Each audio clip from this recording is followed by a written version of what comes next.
క్రీస్తు నామములో వందనాలు. సందర్భంలోకి వెళ్తే, యూదులు మనుషుల మెప్పును కోరి భక్తి కార్యాలు చేసి ప్రార్థించినట్లే అదే కారణంతో ఉపవాసం చేసినప్పుడు కూడా ఇతరులు వారు ఉపవాసం చేస్తున్నట్టు తెలియాలని ముఖానికి బూడిద రాసుకునేవారు.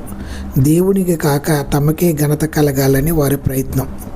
మనుషులు మెప్పే వారికి కలిగే ప్రతిఫలం ప్రియులరా, దేవుడి నుండి వారికి ఏమీ దొరకదు. మీరు ఉపవాసం ఉన్నప్పుడు అంటే దీని అర్థం ఏమిటంటే, సరైన ఉద్దేశంతో ఉపవాసం చేయవచ్చునని యేసు ప్రభు చెప్పారు.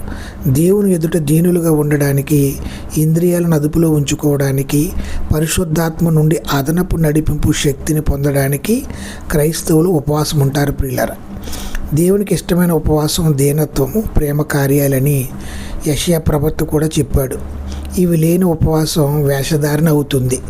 కనుక రహస్యమందు చూచుచున్న నీ తండ్రి నీకు